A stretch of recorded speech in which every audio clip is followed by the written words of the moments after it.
अस्सलाम वालेकुम dear students. आज की रिवीजन क्लास के अंदर हम एक नया टॉपिक स्टार्ट करेंगे, comparative static analysis of consumer behaviour. ये आपकी बुक का चैप्टर नंबर 3 है और इस चैप्टर में बेसिकली हमने जो बात की है इससे पहले क्लासेस के अंदर कि आपका जो कंज्यूमर है जब हमने उसको इक्विलिब्रियम में देखा तो हमने ये सपोज़ किया कि उसकी इनकम जो है वो गिवन है, यानी वो कांस्टेंट है, उसमें तब्दीली नहीं आएगी। और जो कमोडिटीज़ हमारा कंज्यूमर इस्तेमाल कर रहा है, यानी एक्स कमोडिटी है या वाई कमोडिटी है, उनकी प्राइसेस भी गिवन है, उनके अंदर कोई तब्दीली नहीं आएगी। और इन चीज़ों को कांस्टेंट रखते हुए, यानी इनकम, प्राइस ऑफ एक्स और प्राइस ऑफ वाई, हमने अपने कंज्यूमर को इक्विलिब्रियम के अंदर देखा। और हमने ऑर्डिनल अप्रोच के अंदर ये चीज़ पढ़ी है कि जब आईसी जो है वो बजट लाइन के साथ टेंजेंट है और IC convex to the origin है, तो हमारा कंज्यूमर जो है वो इक्विलिब्रियम के अंदर आ जाता है या वो मैक्सिमम सेटिस्फेक्शन हासिल कर रहा होता है। आज हम ये जो टॉपिक स्टार्ट करने जा रहे हैं इसके अंदर बेसिकली ये बात है कि अगर कंज्यूमर की इनकम को चेंज किया जाए या जो एक्स और वाई कमोडिटीज़ हैं इनकी प्राइसेस को चेंज किया जाए तो हमारे कंज्यूमर के इक्विलिब्रियम पे क्या फ़र्क पड़ेगा। कंज्यूमर इक्विलिब्रियम के अंदर चेंजेस के अंदर हम सबसे पहले डिस्कस करेंगे इनकम इफ़ेक्ट को। और इनकम इफ़ेक्ट के अंदर हम ये देखेंगे कि अगर कंज्यूमर की इनकम में तब्दीली आती है तो उससे कंज्यूमर अपना जो तवाज़न है उसको किस तरह से चेंज करेगा और वो एक इक्विलिब्रियम से नए इक्विलिब्रियम पे किस तरह से मूव कर रहा होगा कमोडिटीज़ की नेचर को सामने रखते हुए। और क्या इनकम के बढ़ने के बाद उसने जो कमोडिटीज़ हैं उनकी डिमांड में इजाफ़ा किया है या कमी की है या कांस्टेंट रखा है। इसी चीज़ को सामने रखते हुए हमारे पास जो कमोडिटीज़ हैं उनको 3 डिफरेंट टाइप की जो है वो हम कैटेगरीज़ के अंदर डिवाइड करते हैं, या इनकम के साथ जो कमोडिटीज़ हैं या गुड्स हैं उनका जो रिलेशनशिप है उसको देखते हुए हम इनकी 3 काइंड्स जो हैं वो बताते हैं। 3 जो काइंड्स आपके पास हैं उनमें सबसे पहले नॉर्मल गुड है, दूसरे नंबर पे इन्फीरियर है और थर्ड वन जो है वो न्यूट्रल गुड है। अब इनकम के लिहाज से जो ये हमने 3 टाइप्स बनाई हैं, बेसिकली इनका मतलब ये है कि नॉर्मल कमोडिटी या नॉर्मल शे ऐसी चीज़ है कि जिसकी डिमांड का इनकम के साथ पॉजिटिव रिलेशनशिप है, यानी जैसे जैसे एक कंज्यूमर की इनकम में इजाफ़ा होगा कंज्यूमर उस चीज़ की डिमांड में इजाफ़ा करता चला जाएगा। और अगर इनकम में कमी करेंगे तो नॉर्मल जो गुड है उसकी डिमांड जो है वो भी कम होती चली जाएगी, यानी ये पॉजिटिव रिलेशनशिप के अंदर है। नॉर्मल हालात के अंदर जो कमोडिटीज़ हैं उनका बिहेवियर यही रहेगा कि जैसे जैसे इनकम बढ़ेगी कंज्यूमर उनकी डिमांड बढ़ाता चला जाएगा, उनको ज़्यादा कंज्यूम करता चला जाएगा। और जैसे जैसे उसकी इनकम कम होगी तो वो जो नॉर्मल कमोडिटीज़ होती हैं उनकी डिमांड को कम करता चला जाएगा या उनकी कंजम्पशन को कम करता चला जाएगा। सेकंड टाइप ऑफ कमोडिटी हमारे पास जो है वो इन्फीरियर गुड है।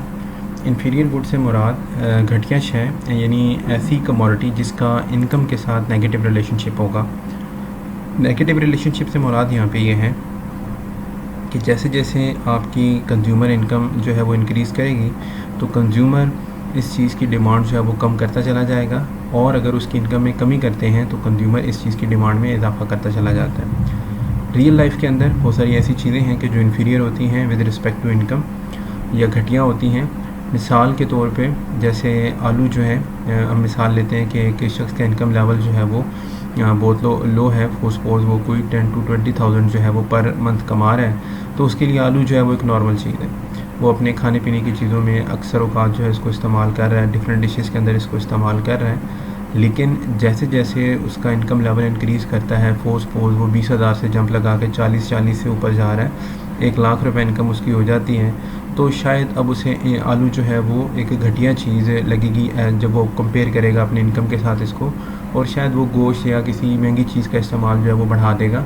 और ये सोचेगा अपने तौर पे कि अब ये चीज़ जो है ये मेरे स्टेटस के साथ जो है वो मैच नहीं कर रही है, मेरे इनकम लेवल के साथ मैच नहीं कर रही,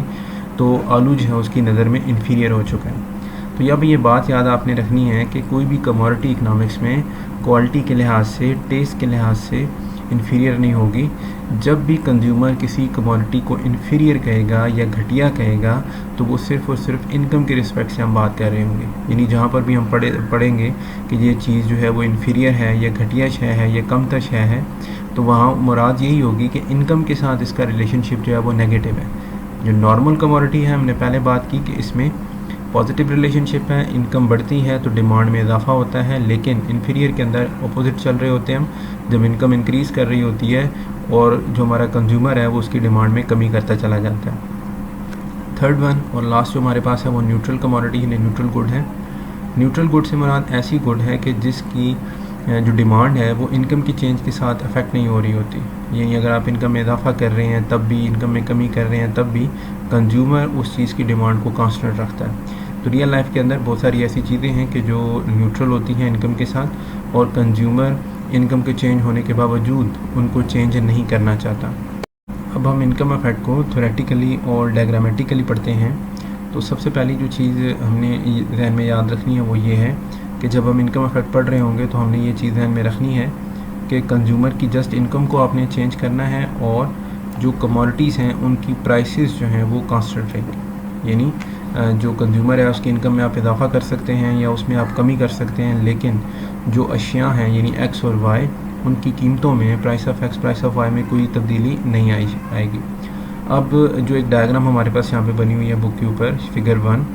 इसको बनाने के लिए जो बातें सपोज़ की गई हैं वो ये है कि जी आपके पास इनकम लेवल है ₹10 और प्राइस ऑफ एक्स 2 है और प्राइस ऑफ वाई जो है वो 1 है। हमने अपनी पिछली क्लासेस के अंदर जब बजट लाइन को रिवाइज़ किया था तो हमने वहाँ पे ये देखा था कि बजट लाइन बनाने के लिए यही 3 इन्फॉर्मेशन चाहिए होती हैं, income level, price of x और प्राइस ऑफ वाई। और अगर हम इनकम लेवल को प्राइस ऑफ एक्स पे डिवाइड कर दें तो हमें एक्स इंटरसेप्ट हासिल होता है, और अगर हम इनकम लेवल को प्राइस ऑफ वाई पे डिवाइड करते हैं तो हमें वाई इंटरसेप्ट हासिल होता है। इन दोनों इंटरसेप्ट को मिलाने से हमारे पास जो चीज़ बनती है वो बजट लाइन है। अगर मैं ये गिवन इन्फॉर्मेशन इस्तेमाल करूँ तो 10 रुपये के अंदर एक्स के 5 यूनिट ख़रीदे जा सकते हैं और वाई के 10 यूनिट ख़रीदे जा सकते हैं। इस डायग्राम के अंदर ये आपके पास जो बजट लाइन ए बनाई गई है ये इसी इन्फॉर्मेशन के साथ बनाई गई है, यानी इस इनकम के साथ, यानी 10 रुपये इनकम के साथ हमारा जो कंज्यूमर है वो एक्स के मैक्सिमम जो यूनिट परचेज़ कर सकता है वो 5 हैं, वाई के जो मैक्सिमम यूनिट वो परचेज़ कर सकता है वो 10 यूनिट है। और अगर हम इन दो इंटरसेप्ट को मिलाएं तो हमारे पास ये जो बजट लाइन हासिल होती है इसे ए कहा गया। और हम साथ में सपोज़ कर रहे हैं कि इस इनकम लाइन को देखते हुए हमारा जो कंज्यूमर है वो इक्विलिब्रियम पॉइंट E2 पे मौजूद है, कि जहाँ वो एक्स के कुछ ख़ास यूनिट X1 इस्तेमाल कर रहा है और वाई की जो यूनिट Y1 इस्तेमाल कर रहा है, इक्विलिब्रियम क्वांटिटीज़। अब अगर हम ये सपोज़ करें कि हमारी इनकम में इजाफा हो जाता है, यानी कंज्यूमर की जो इनकम है वो 10 रुपये से बढ़कर 20 रुपये पे चली जाती है और प्राइस ऑफ एक्स और वाई जो है वो कांस्टेंट रहे, ठीक है, यानी ये नई इन्फॉर्मेशन जो है हमारे पास यहाँ पे गिवन है कि इनकम 20 पे जा चुकी है, प्राइस ऑफ एक्स सेम है, प्राइस ऑफ वाई सेम है। तो इस इन्फॉर्मेशन को यूज़ करते हुए हम जो बजट लाइन बना रहे हैं वो BB बजट लाइन है डायग्राम के अंदर, कि अब वो वाई के 20 यूनिट परचेज़ कर सकता है और एक्स के 10 यूनिट परचेज़ कर सकता है। इन दो इंटरसेप्ट को जब हम मिलाते हैं तो हमारे पास ये बजट लाइन बनती है BB। और हम सपोज़ करते हैं कि इस बजट लाइन को सामने रखते हुए हमारा जो कंज्यूमर है उसका IC जो है वो टेंजेंट होता है E3 पॉइंट पर,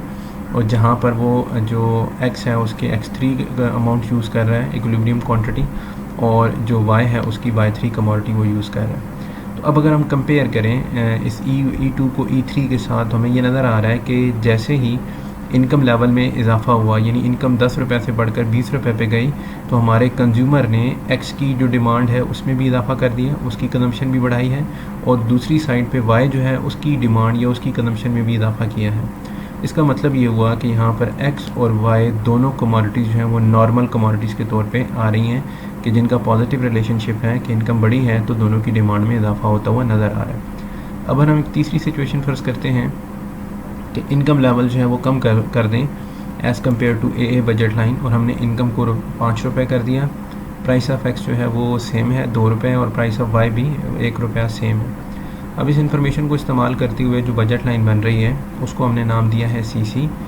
यानी 5 यूनिट हमारा कंज्यूमर मैक्सिमम ख़रीद सकता है वाई के, और 2.5 यूनिट जो है वो ख़रीद सकता है एक्स के। और इस बजट लाइन को सामने रखते हुए जो इक्विलिब्रियम पॉइंट हमारे पास आता है वो E1 है। अब E1 पे ये हो रहा है कि जैसी इनकम कम हुई और बजट लाइन बैकवर्ड पे शिफ्ट हो गई, तो हमारा जो कंज्यूमर है उसने एक्स और वाई दोनों की जो कंजम्पशन है उसमें कमी कर दी। तो ओवरऑल इस डायग्राम के अंदर जो चीज़ हमने सीखी वो ये है कि इनिशियल बजट लाइन जो AA थी, जब हमने कंज्यूमर इनकम में इजाफा किया तो हमारी बजट लाइन जो है वो राइट वर्ड शिफ्ट हो गई, ठीक है, और वो BB बन गई। और जब हमने इनकम में कमी की है तो हमारी जो बजट लाइन है वो लेफ़्ट वर्ड शिफ्ट होकर CC बन गई। यानी जब भी आप इनकम में इजाफा करेंगे तो हमारी बजट लाइन राइट पर शिफ्ट होगी, और जब भी आप इनकम में कमी करेंगे तो हमारी बजट लाइन जो है वो लेफ़्ट पर शिफ्ट हो जाएगी। ठीक है, एक तो ये बात आपने याद रखनी है। और दूसरा, अगर कमोडिटीज़ नॉर्मल हैं तो हमने उनकी डिमांड में इजाफा शो करना है, और यहाँ पर ये जो X और Y है इनको नॉर्मल लिया गया है, इसलिए इन दोनों की डिमांड में बिल्कुल उसी तरह से चेंज आ रही है जैसे हमने पहले पढ़ा कि नॉर्मल कमोडिटी जो है उसका पॉजिटिव रिलेशनशिप होगा इनकम के साथ। अगर इनकम बढ़ेगी तो डिमांड में इजाफा होगा, और अगर इनकम कम होगी तो डिमांड जो है वो कम होती चली जाएगी।